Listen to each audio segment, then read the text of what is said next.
بصوت القارئ الشيخ مشاري بن راشد العفاسي.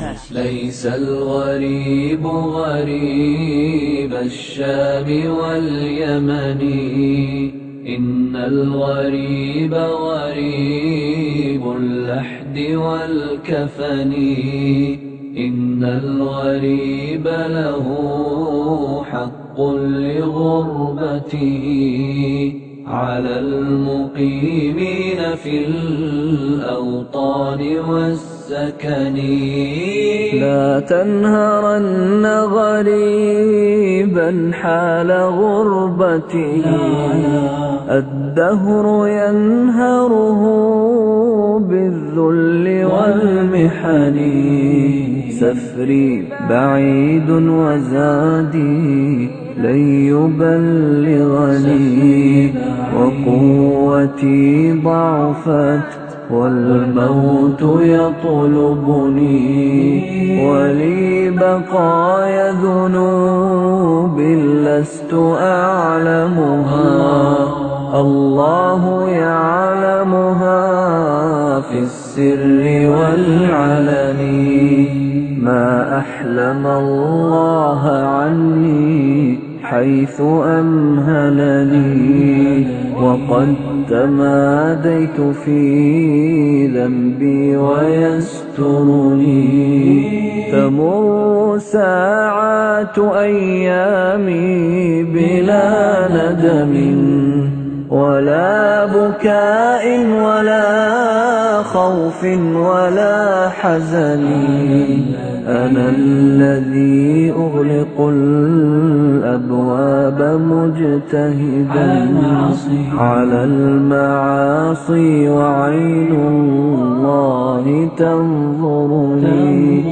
يا زلة كتبت في غفلة ذهبت، يا حسرة بقيت في القلب تحرقني.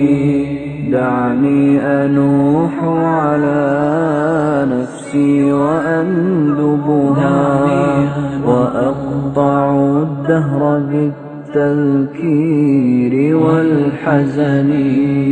ليس الغريب غريب الشام واليمن، إن الغريب غريب اللحد والكفن، إن الغريب له حق لغربته على المقيمين في الأوطان والسكن. دعني أنوح على نفسي وأندبها، وأقطع الدهر بالتذكير والحزن. دع عنك عذلي يا من كان يعذلني، لو كنت تعلم ما بي كنت تعذرني. دعني أسح دموعا لا انقطاع لها، فهل عسى عبرة منها تخلصني. كأنني بين جل الأهل منطرحا على الفراش، وأيديهم تقلبني. وقد تجمع حولي من ينوح ومن يبكي علي وينعاني ويندبني. وقد أتوا بطبيب كي يعالجني، ولم أر الطب هذا اليوم ينفعني. واشتد نزعي وصار الموت يجذبها من كل عرق بلا رفق ولا هون. واستخرج الروح مني في تغرغرها، وصار لي رفيقي مريرا حين غرغرني وغمضوني وراح الكل وانصرفوا بعد الإياس وجدوا في شرى الكفن وقام من كان حب الناس في عجل نحو المغسل يأتيني يغسلني.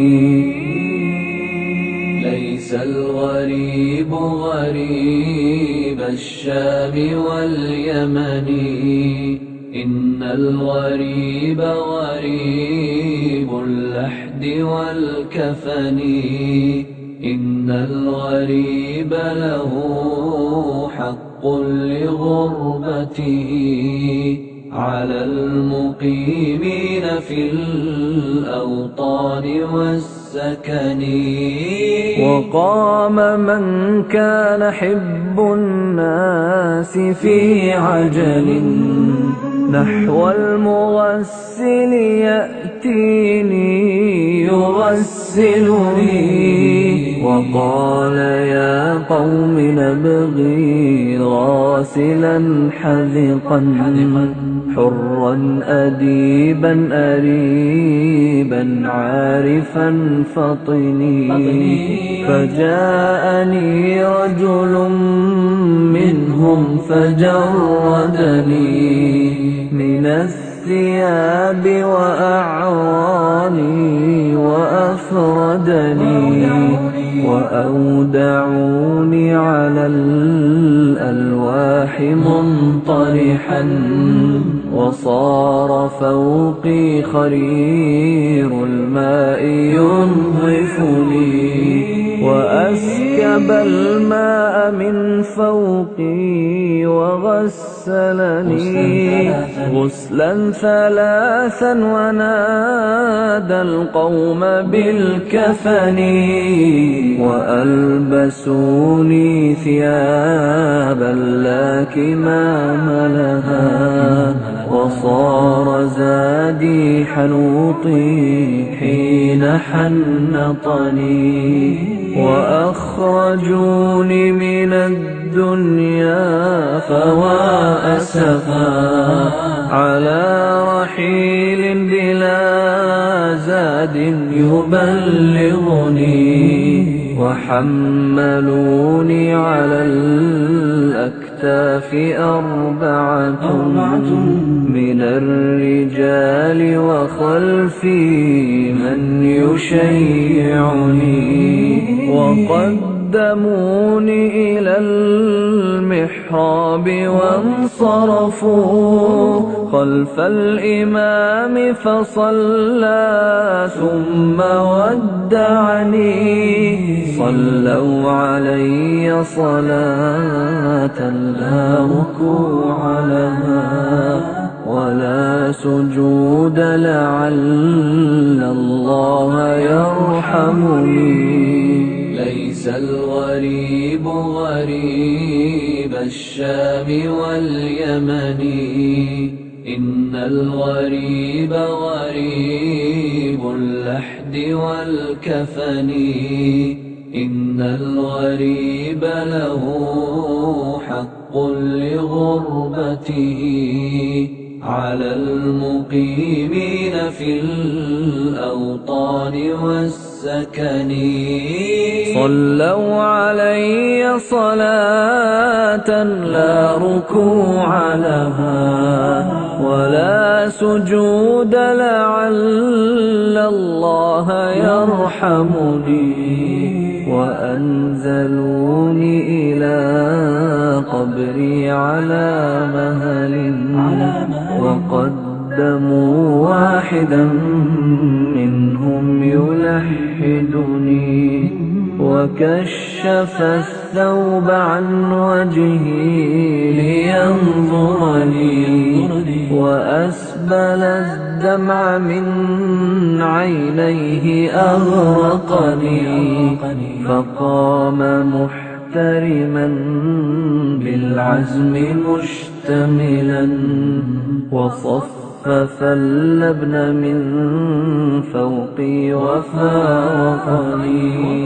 وقال هلوا عليه الترب واغتنموا حسن الثواب من الرحمن ذي المنن في ظلمة القبر لا أم هناك ولا أب شفيق ولا أخ يؤنسني وهالني صورة في العين إذ نظرت من هول مطلع ما قد كان أدهشني من منكر ونكير ما أقول لهم قد هالني أمرهم جدا فأفزعني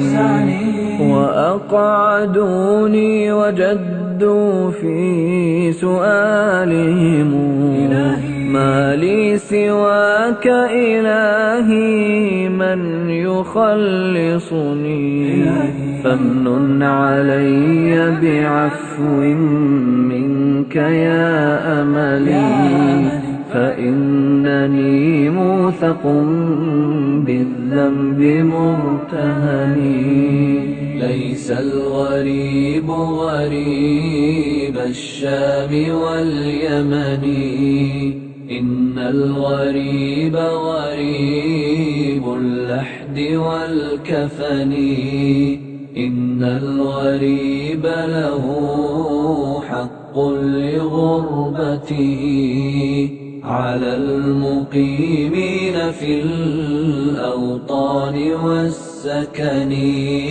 فامنن علي بعفو منك يا أملي فإنني موثق بالذنب مرتهني تقاسم الأهل مالي بعدما انصرفوا وصار وزري على ظهري فأثقلني واستبدلت زوجتي بعلا لها بدلي وحكمته على الأموال والسكن وصيرت ولدي عبدا ليخدمه وصار مالي لهم حلا بلا ثمن فلا تغرنك الدنيا وزينتها وانظر إلى فعلها في الأهل والوطن وانظر إلى من حوى الدنيا بأجمعها هل راح منها بغير الحنط والكفن خذ القناعة من دنياك وارض بها لو لم يكن لك إلا راحة البدن يا زارع الخير تحصد بعده ثمرا يا زارع الشر موقوف على الوهن يا نفس كفي عن العصيان واكتسبي فعلا جميلا لعل الله يرحمني يا نفس ويحك توبي واعملي حسنا عسى تجازين بعد الموت بالحسن ثم الصلاة على المختار سيدنا ما وضأ البرق في شام وفي يمن والحمد لله مفسينا ومصبحنا بالخير بالخير والعافية